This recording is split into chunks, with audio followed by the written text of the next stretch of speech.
Assalamualaikum warahmatullahi wabarakatuh.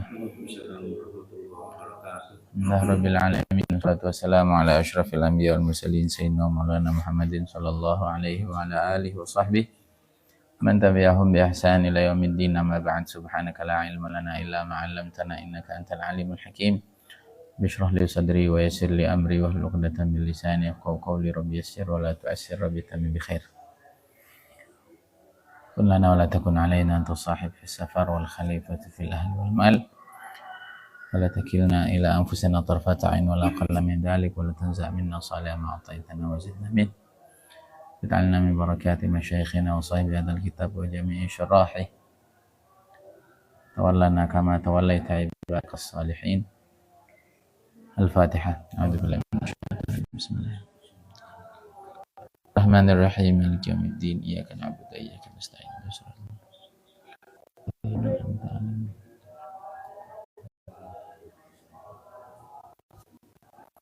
الله الرحمن الرحيم. يقول المؤلف رحمه الله تعالى: وأدامنا ببركات علومه وبكم والمسلمين في الدارين آمين، إلى أن قال: التواضع الحقيقي هو ما كان ناشئا عن شهود عظمته وتجلي صفته.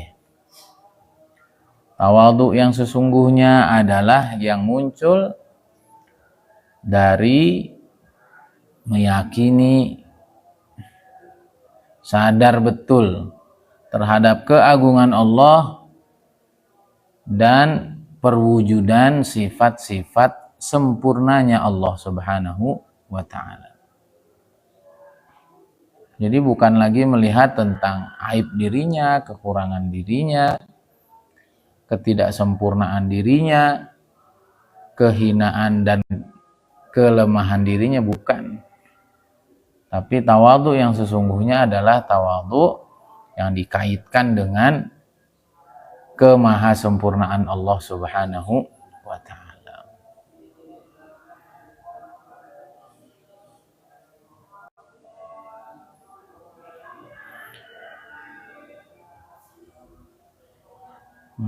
Jadi kita ketemu orang hebat aja udah ngerasa nggak ada apa-apanya. Kita baca sejarah orang hebat, kita baca sirah nabawi, kita baca hayatus sahabah, langsung nggak ada apa-apanya. Ya, bagaimana dengan pencipta segalanya, pemilik kesempurnaan, Allah Subhanahu wa ta'ala. Kalau kita tahu kita dinilai oleh siapa, diciptakan oleh siapa, beribadah dan menghamba serta mengabdikan diri kepada siapa, maka sudah otomatis kita akan betul-betul tidak merasa punya nilai di hadapan Allah Subhanahu wa ta'ala. Itu yang kita bilang. Kita main bola jago di kampung. Jadi kalau kita ikut akademinya Barca, sumpah Pep Guardiola, ya sampah kita nih. Apain orang harusnya memutin botol pikir lapangan, malah ikut main. Semakin sempurna yang kita lihat, semakin hebat yang kita pertimbangkan, maka atau dewan pertimbangannya, maka semakin kita ini rendah. Apatah lagi kita di hadapan Allah Subhanahu wa ta'ala. Ini yang kita ingin betul-betul tertanam dalam diri kita, bahwa ya apapun yang Allah Subhanahu wa ta'ala hadirkan dalam kehidupan kita, kita tidak berhak marah, kita tidak berhak mengeluh, kita tidak berhak mengomentari. Karena hakikatnya kita ini tidak ada, lemah, digerakkan, diciptakan, diperjalankan tanpa Allah Subhanahu wa ta'ala, maka kita ini tidak ada nilainya apa-apa.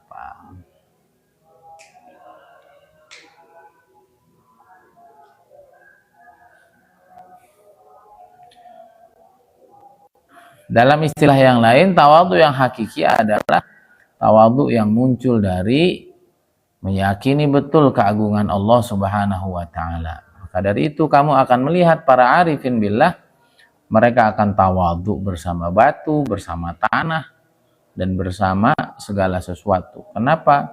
karena mereka mengenali mereka semua di dalam segala sesuatu, atau mereka mengenali Allah di dalam segala sesuatu. Jadi ya kita sama aja sama tanah, sama kan kemarin tuh. Siapa yang merasa dirinya belum sama seperti hewan yang dianggap hina, anjing, babi, maka dirinya adalah mamkut indal jabbar, maka dia ini masih dianggap orang yang dibenci, yang dimurkai di sisi Allah Subhanahu wa ta'ala. Sama antar sesama kita demikian. Mana yang lebih hebat, ustaz atau murid? Nggak ada yang lebih hebat, semuanya sama-sama hamba Allah. Yang paling hebat nanti adalah yang paling bertakwa di sisi Allah. Siapa yang tahu? Ya Allah. Ya. Nah, kita walaupun sebagai gurunya, kita nggak boleh merasa lebih hebat. Kadang-kadang mereka sudah menunaikan hak mereka atau kewajiban mereka sebagai murid. Kita udah jadi guru dan nunain belum hak kita sebagai guru? Itu kan masalahnya. Nah, tidak semua juga. Orang alim lebih mulia dari orang awam. Lihat. Alimnya mengantarkan dia sama takwa apa enggak? Awamnya membuat dia takwa dan terus haus kepada ilmu, kepada amal, kepada kedekatan kepada Allah apa enggak? Jadi aslinya semua itu sama. Tinggal bagaimana dia menjalankan kehidupannya sesuai dengan tuntutan dan tuntunan Allah apa enggak. Nah, lalu bukan tugas kita menilai. Oh enggak kok saya enggak. Bukan tugas kita menilai itu orang itu begitu, enggak. Tetap saja nanti penilaian itu ada, menjadi hak prerogatifnya Allah Subhanahu wa ta'ala, dan cepat atau lambat di dunia maupun di akhirat, siapa yang lebih takwa itu akan lebih Allah muliakan dan Allah tinggikan. Wal aqibatu lil muttaqin. Akhir yang baik, nasib yang baik di kemudian hari adalah hanya milik orang bertakwa. Berapa banyak orang dulu dianggap hebat, dung, kebongkar aibnya, habis semuanya. Ya enggak? Istrinya minggat gitu kan, jabatannya hilang. Dulu dipuji, sekarang dicaci. Nah, dulu mungkin merasa hebat. Ternyata sebenarnya hakikatnya sama. Hakikatnya apa? Sama. Dan pada ujungnya, kalaulah ada perbedaan itu hanya dibedakan dengan nilai ketakwaan. Dan siapa yang menilai? Ya Allah aja. Kita boleh aja ngaku paling takwa. Tapi nanti kita lihat di ujungnya, kita lihat di kemudian hari, baik di dunia maupun di akhirat, orang bertakwa itu pasti hidupnya itu aman, hidupnya itu mulia, hidupnya menjadi manfaat untuk banyak orang. Saya ngelihat keluarganya siapa? Ustadz Iskandar Mirza. Orang tuh kalau hebat itu biasanya mempengaruhi keluarganya. Dan kokoh, orang tuh kalau hebat, keluarganya hebat tuh kokoh. Saya liatin keluarga beliau tuh anaknya pada jadi semua. Kenapa ya? Karena bapaknya orang lempeng gitu. Tapi ada orang tuh kayak dianggap hebat, dianggap ini keluarganya hancur, istrinya nggak akur, anak-anaknya nggak bisa diatur, ujungnya hajur gitu. Kenapa itu? Ya semua tuh takwa itu tadi. Saya melihat keluarga Kiai Gusairon juga tertata rapi gitu.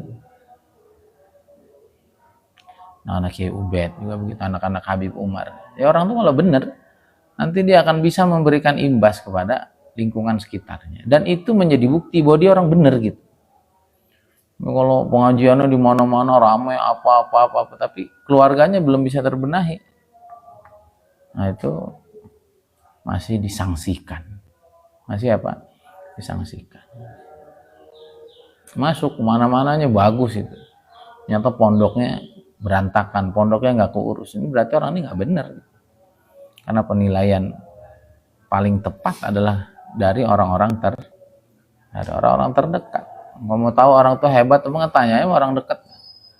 Kalau kata orang dekatnya, udah senyum-senyum gak enak itu kan. Gimana hebat? Dan enak-enak itu wajahnya, maka ada sesuatu yang disembunyikan.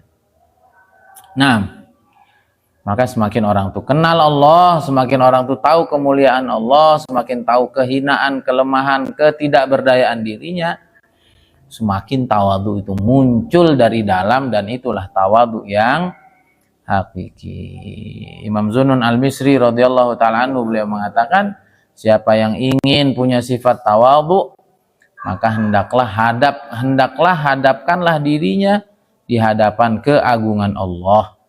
Maka diri yang merasa hebat itu akan menjadi mencair dan akan menjadi hina. Siapa yang melihat kepada kekuasaan Allah, maka kekuasaan yang dititipkan kepadanya akan lenyap. Siapa yang merasa dirinya hebat, kalau menyandarkan atau memandang kepada kehebatan Allah, maka dia akan menganggap kehebatan itu adalah sebuah hal yang remeh.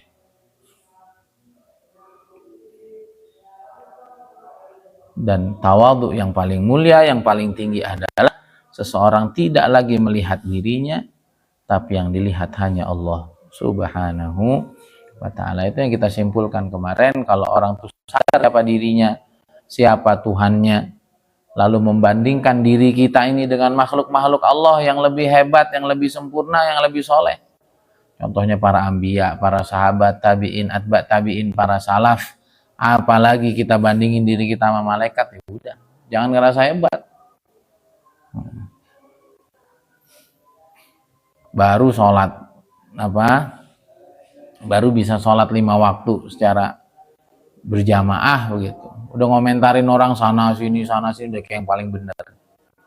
Maksudnya juga masuk ini dong yang tepat. Nah,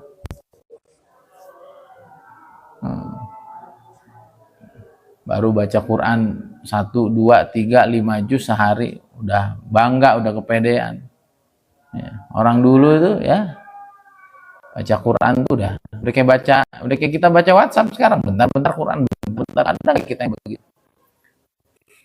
Pikiran kita tuh pengen mati ditanam kayak gitu, tapi alam bawah sadar ini pengen. Kan udah tahu ya, seorang ulama tanya gimana kelekatan seseorang dengan Al-Quran, jawabannya adalah seperti kelekatan kalian hari ini dengan handphone. Kita tuh bentar-bentar mau tidur handphone, mau tidur handphone, belum sholat handphone, habis sholat kata Pak Haji Asep salah sendiri punya handphone, saya mah enggak begitu. Iya begitu, pengen itu udah tahu ilmu itu pengen gitu, setiap lihat handphone nggak apa-apa lihat handphone, tapi Quran, tapi hadis enggak kan, Facebook, TikTok, macam-macam, jualan macam-macam. Jadi kalau kita udah membandingkan diri kita tadi, melihat diri kita yang nggak ada lalu diadakan, tidak mampu lalu dimampukan, tidak mulia lalu dimuliakan, ada aib tapi ditutupi. Kalau kita lihat itu semua nggak ada tawadhu, itu bodoh amat orang bisa sombong itu. Dan yang kedua tadi kehebatan kemahasempurnaan Allah Subhanahu wa ta'ala, yang tahu betul segala borok, segala kurang, segala aib diri kita, sehingga nggak ada kita merasa hebat di hadapan Allah Subhanahu wa ta'ala, karena dia yang paling tahu zahir batin diri kita. Kalau bukan karena rahmat kasih sayangnya, wah kita ini udah dihancurkan, udah dilenyapkan ya. Walau yu'akhidullahu an-nasa bima kasabu ma taraka ala min dabbatin fil ard ya. Walau yu'akhidullahu an-nasa bima kasabu ma taraka ala dhariha min dabbatin laki akhiruhum ila ajalim musamma idza jaa ajaluhum innallaha kana bi'ibadihi basira. Itu di surat tadi.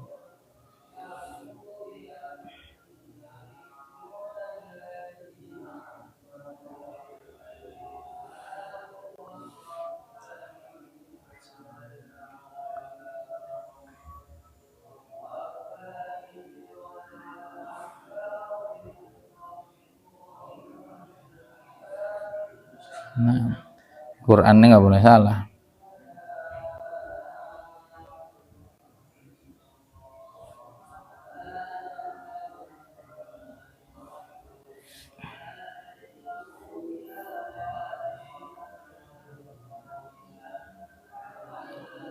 Surat Fatir. Min dabbatin walaki akhiruhum ila ajalin musamma. Nah, kalau Allah Subhanahu wa taala menyiksa, menghukum manusia dengan apa yang sudah mereka perbuat, maka nggak ada satu makhluk pun yang masih hidup di atas muka bumi ini. Walaki akhiruhum ila ajalin musamma, tapi Allah kasih mereka tempo waktu untuk mereka mau kembali, mau tobat, mau hidup lurus dan benar kembali. Ya kalau kita mau dihukumi Allah, face to face, head to head, wah, sepanjang waktu 24 jam semuanya nikmat. Berapa waktu sih kita ingat Allah? Berapa hari kita nggak maksiat sama Allah? Wah, matanya, mulutnya, belum lagi hatinya yang selalu jauh dari Allah Subhanahu wa taala. Maka tawadhu yang hakiki adalah kalau sudah menyandarkan diri kita, hati kita hanya kepada keagungan dan kesempurnaan Allah, maka kita akan tahu bahwa kita ini nggak ada hebat-hebatnya sama sekali. Tapi kalau mentoknya masih makhluk, itu tadi tuh, kita ngelihat diri kita dengan preman, ya udah ngerasa hebat aja. Jadi kita dengan orang yang waliyadzubillah hari-hari hidupnya dekat dengan kemaksiatan, dekat dengan kekufuran. Tapi kalau kita tahu diri kita adalah sama dengan yang lain, sama-sama makhluk Allah, yang membedakan adalah takwa, dan yang berhak menilai siapa yang paling takwa hanya Allah. Fala tuzakku anfusakum huwa a'lamu bimanittaqa. Jangan pernah menganggap diri kita ini baik sendiri. Dia yang lebih tahu siapa yang bertakwa. Kalau kita tahu bahwa rahasia takwa hanya ada pada Allah Subhanahu wa taala, maka kita tidak akan berani sombong. Walaupun mungkin secara zahir kita lebih digerakkan untuk takwa, tapi tidak ada yang pernah tahu hati seorang hamba. Padahal Allah menilai setiap orang adalah dengan kualitas hatinya. Terakhir, la yukhrijuka 'anil wasfi illa syuhudul wasfi. Nah, ini juga tawadhu yang sesungguhnya adalah bahwa kamu tidak bisa keluar dari sifat kemanusiaanmu kecuali adalah keyakinanmu yang kental terhadap sifat-sifat kesempurnaan Allah Subhanahu wa ta'ala. Kamu tidak bisa keluar dari sifat-sifat burukmu kecuali jika engkau meyakini betul sifat-sifat agung Tuhanmu. Kamu tidak akan bisa keluar dari kehinaan dirimu kecuali ketika engkau yakin terhadap kemuliaan Tuhanmu. Nah, kamu tidak bisa keluar dari sifat-sifat dirimu yang hadis, sifat-sifat dirimu yang baru, kecuali dengan meyakini sifat-sifat Tuhanmu yang maha qadim. Kamu tidak akan bisa meyakini, tidak bisa keluar dari meyakini kehebatan perbuatanmu sebelum engkau meyakini kehebatan perbuatannya, dan seterusnya dan seterusnya. Intinya itu yang saya bilang berulang kali, bahwa hikam ini tidak membiarkan kita sedetik pun, satu momen pun, dari melepaskan diri, melepaskan hati, melepaskan sandaran kepada Allah Subhanahu wa ta'ala. Itu yang di beberapa kesempatan belakang, bahwa Imam Ibnu Athaillah Sakandari menyebutkan, jangan pernah menganggap aneh, jangan pernah menganggap tidak mungkin kamu bisa keluar dari ghaflahmu, kamu bisa keluar dari maksiatmu. Ya, karena zat yang menghadirkan kamu pada keghaflahan itu, kemaksiatan itu, dia juga yang mampu mengeluarkan kita dari hal-hal yang tidak diridhoi itu. Apalagi ketaatan itu adalah sesuatu yang Allah perintah dan Allah ridhoi, masa nggak diantar ke sana? Kita kalau muda-muda tuh lagi semangat-semangatnya, malas semangat-semangatnya, main game semangat-semangatnya, hidup nyantai semangat-semangatnya, mengikuti pergaulan muda tuh kayak apa? Apa mungkin hidup tuh lempeng gitu? Sama, kita juga mikir gitu tuh, gimana ini, kapan berhentinya? Enggak. Selama hati kita ke Allah, Maka jangan pernah itu. Ya kalau kelasnya kelas para wali dulu nggak apa-apa tuh. Ya Allah, nih kalau kaki dilangkahin mulu ke maksiat, patahkan aja. Ini nggak kapok-kapok ya Allah. Nah, itu kelas wali Allah zaman dulu ya begitu, nggak apa-apa. Kalau kita ambil yang enak-enak aja lah. Emang nggak bisa Allah itu memberhentikan kaki kita dari ngelangkah ke tempatnya? Oh, sangat bisa itu. Sangat bisa. Jadi selama kita nggak kembali kepada Allah, hidup ini banyak beratnya itu. Dari malas ke tidak malas. Dari nggak bisa menjadi bisa. Dari tidak istiqomah menjadi istiqomah. Oh, itu mudah banget bagi Allah. Dari nggak punya mental bisnis jadi punya mental bisnis. Dari nggak punya mental, gampang banget. Ya. Sehingga kalau orang tuh udah biasa nyandar ke Allah, nanti hidupnya tuh jadi penuh keyakinan. Dan nanti di puncak kesuksesan yang diingat cuma Allah. Ya kalaulah orang bertanya gitu, seumpama ya, kenapa Darussalam bisa kayak begitu tuh? Qurannya bagus, akhlaknya bagus. Saya satu aja. Itu juga santrinya loyal-loyal, asatidnya loyal-loyal, masyarakatnya baik. Satu aja. Udah Allah doang yang bisa disebut. Yang kita tahu amalan kita tahu segala kekurangan kita. Cuman husnuzon aja ke Allah. Narik yang baik-baik, minta yang baik-baik. Amalan kita jauh banget.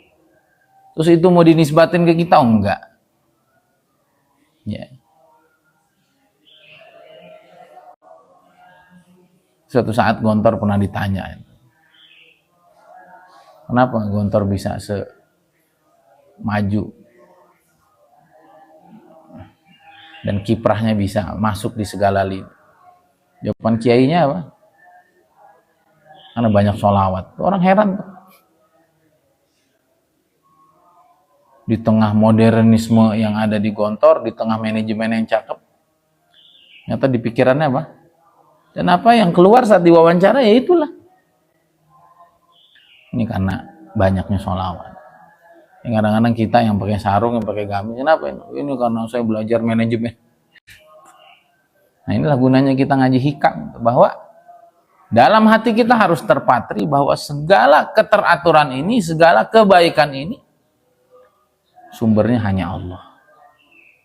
Sehingga kalau kita dalam kondisi terpuruk pun sama, yang ngeluarin juga Allah.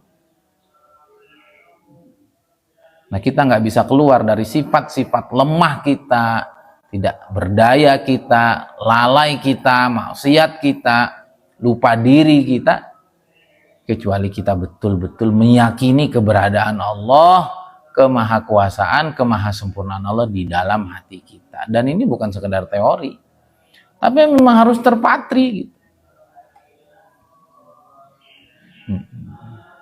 Tadi malam ada satu tokoh lah cerita ke saya,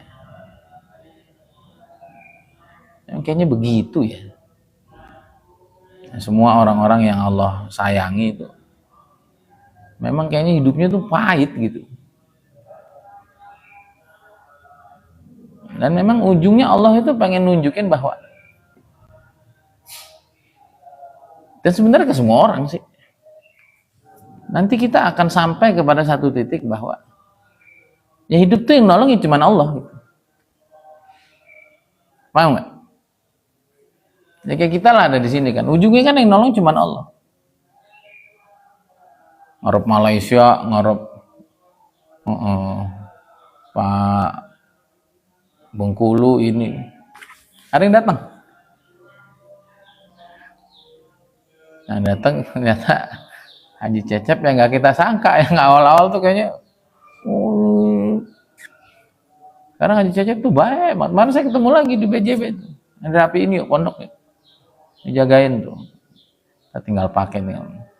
Terus Pak Haji, nanti insya Allah santri itu siap itu kalau ngecor-ngecor apa gitu. Nah, itu kan kesian tuh Pak Haji itu, apa tuh pegawainya pada begitu itu. Kadang-kadang si Azmi, si Wilman juga bisa kali. Ini asatid. Ya.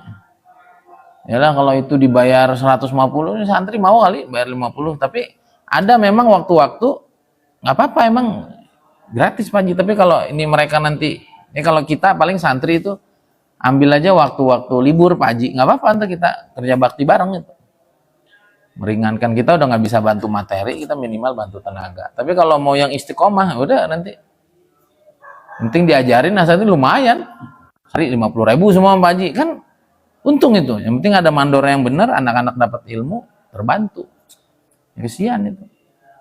Nah, saya ketemu di BJB itu sama beliau. Nah, tadi malam itu saya ngobrol sama seseorang. Begitu tuh harapan kesana. Yang anak harapin Bang, Insya Allah. Ya, ujungnya nyakitin semua. Ya begitulah yang Allah ajarkan kepada Nabi Muhammad SAW. Dari kecil itu nggak boleh bergantung sama ayah, nggak boleh bergantung sama ibu, nggak boleh bergantung sama kakek, sama paman, sama istri, sama teman, sama kolega, bahkan kepada lingkungan yang dianggap paling seharusnya menjaga beliau. Dan ujungnya begitu tuh. Nah kalau orang itu nggak punya tauhid yang benar ke Allah, udah pasti maunya berhenti. Akhirnya marah. Hidup ini terlalu pahit, hidup ini terlalu mengecewakan. Wah ternyata dia nggak bisa diandalkan, ini yang paling. Tahu nggak sebenarnya Allah tuh cemburu begitu-begitu. Kalau kita kembali ke dia, nanti jalur itu datang dari orang-orang, dari tempat-tempat, dari jalur-jalur yang nggak pernah kita duga. Seakan-akan Allah mau bilang, ini ngapain sih ngandelin orang?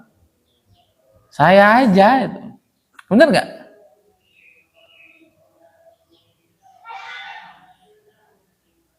Nggak sama ini kan apa namanya, syiar dakwah emas kita itu yang nangkep juga kalau dari kalangan pesantren Dr. Iskandar itu yang nggak pernah saya duga itu. Orang saya mau ke Ustadz Willy, terus juga ke yang sana kan, yang di Cibiru, itu tuh lagi ke Ustadz Willy, kan saya punya guru ya, ini malah direspon. Jadi hidup tuh bergerak aja gitu, demi Allah, karena Allah, minta tolong ke Allah, nanti Allah tuh nunjukin betul gitu. Nah kalau kita tuh udah biasa tektok ke Allah, nyandar ke Allah, yakin ke Allah, udah ujungnya tawadu. Jadi nanti semakin tinggi kita, semakin dipuji orang, semakin mulia. Apaan sih? Dan itu benar-benar dari dalam hati gitu. Tapi kalau kita nih tektoknya makhluk terus, termasuk makhluk adalah diri kita. Oh, saya kan juara, saya kan punya ini, saya kan belajar ini, saya kan punya relasi ini itu. Nggak ketemu. Ini habis ini makom syukur, ini kan makom tawadhu. Habis ini nanti makom mahabbah. Semuanya tektok ke Allah gitu. Jadi kalau kita ke Allahnya itu nggak intens, susah dapat nilai-nilai baik itu gitu. Tapi kalau kita ke Allahnya intens gitu ya, tawadhu kayak ikhlas kayak apa, memaafkan kayak, memandang hidup ini positif kayak, optimisme kayak, itu datang sendiri gitu. Makanya itu yang saya sering bilang, kalau kita sedikit banyak ngamalin ilmu yang kita amalin, kita baca kitab serumit apapun jadinya mudah. Kenapa? Orang diamalin. Ya kalau nggak diamalin, teori-teori itu jadi susah gitu. Gitu ya, sehingga sama nih tawadhu. Ini kalau orang ngelihatnya dirinya, ngelihatnya orang lu bukan karena saya, bukan gitu. Kalau orang tuh detail, dia perhatikan bahwa ya Allah, ini kalau nggak ada Allahnya di dalam setiap langkah perjuangan kita, ya kita tinggal seminggu, Pak Haji, anak-anak udah nekatnya kita tuh, di mana di tempatnya, Allah kasih aman. Tahun pertama kita bayar rasa terima kasih lah dengan bangunan 30 juta. Duitnya dari mana? Bang, bang. Ada aja. Sama saya itu juga kan, tiap bulan tuh saya dapat uang warisan tuh 1,5an. Mulai 3 bulan yang lalu di stop, 4 bulan yang lalu. Yang dari mana hantu juga ada. Tuhannya ada, Allahnya ada. Kenal emas kan, tiap bulan saya 2 juta. Saya udah 4 bulannya 8,5 juta udah jroh saya. Ada, jangan takut. Bener ada terus. Kayak kan Bang Beri datang, mana nih kan jalan lagi ini. Kemarin ketemu itu si Fathan, anaknya wali kota, wakil wali kota Bukit Tinggi. Jadi ada aja, maka hidup tuh jalan aja, yakin aja. Jangan lihat diri, jangan lihat orang, lihat Allah aja udah. Asal mau bergerak, yakin, positif, pasti akan. Sehingga nanti kalau saya ditanya ya, ini nggak lama lagi pasti kan mau ada gathering itu tuh. Para pengusaha emas. Kalau saya ditanya apa rumus, udah Allah aja. Orang nggak ada jalan kok, nggak ada teori, nggak ada. Dan itu tadi kebesaran Allah yang kita pertemukan dengan niat mulia, niat baik kita untuk memberi manfaat seluas-luasnya. Akhirnya habis Bang Beri pulang, langsung saya dapat dua jalan dari Allah. Yang pertama, memang kita harus edukasi orang. Emang betul-betul jangan niat bisnis, niat edukasi. Dan saya akan gandeng betul Paruhiman. Ya, kalau edukasi awal tuh Paruhiman. Itu betul-betul orang tuh melek. Setelah melek, terserah dia. Beli emas di mana, mau jadi pengusaha apa enggak, itu bukan urusan kita. Jadi kita itu emang itu. Yang kedua jalurnya Pak Suryadi itu dengan pertanian. Nanti saya ngobrol sama Pak Haji ya, jalur pertanian. Karena lebih mudah, kalau di pikiran saya lebih mudah nyentuhnya lewat dunia itu. Artinya kalau kita punya tektok kepada Allah yang sangat intens dalam segala aktivitas kita, dalam segala perjalanan hidup kita, Allah terus, maka tidak ada itu namanya jalan buntu. Selalu aja yaj'al lahu makhraja, dia akan kasih jalan keluar, wa yarzuqhu min haitsu la yahtasib, dan jalan keluar itu sering sekali nggak masuk akal. Nah, itu kesimpulan itu termasuk itu. Kenapa orang tuh sombong? Ya karena belum ada Allah dalam hatinya, udah gitu aja. Bukan karena dia terlalu banyak lukanya, dia enggak. Kenapa orang tuh belum ikhlas? Ya belum ada Allahnya, udah gitu aja. Ilmunya banyak ini, enggak, kalau tektoknya masih makhluk tuh nggak bisa.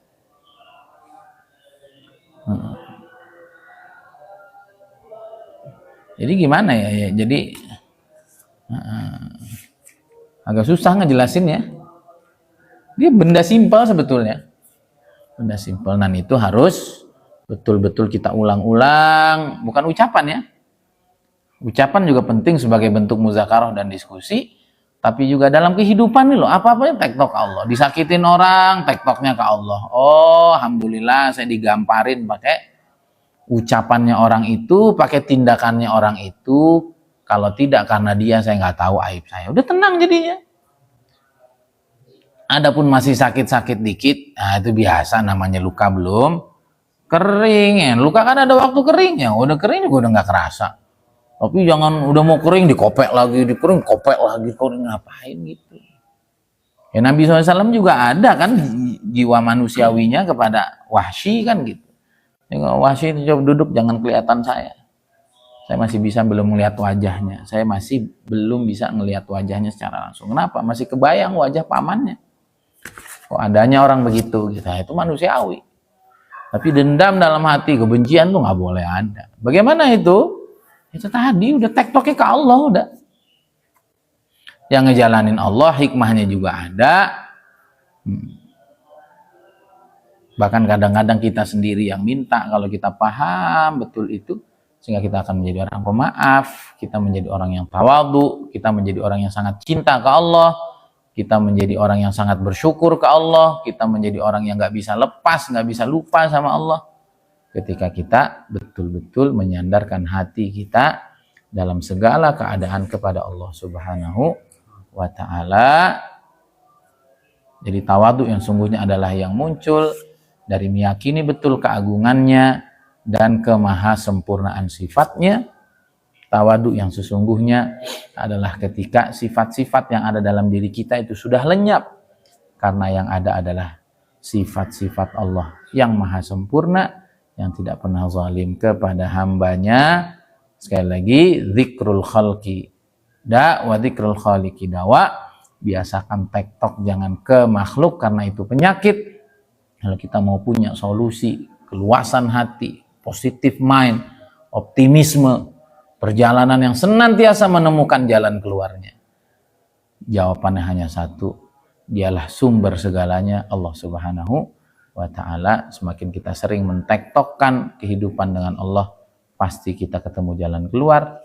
Dan sering sekali jalan keluar itu muncul dari tempat yang tidak pernah diduga-duga, agar semua orang hebat yang gantungnya ke Allah, pada ujung kehebatannya, ujung kemuliaannya, ujung pencapaiannya, dia tidak ingat dirinya, dia tidak ingat sekelilingnya. Yang pertama kali diingat dan terpatri adalah kebaikan dan kemahasempurnaan Allah terhadap pengaturan dirinya. Hadza billahi taufik, semoga bermanfaat. Subhanakallahumma hamdika, asyhadu an la ilaha illa anta astaghfiruka wa atubu ilaik. Assalamualaikum warahmatullahi wabarakatuh.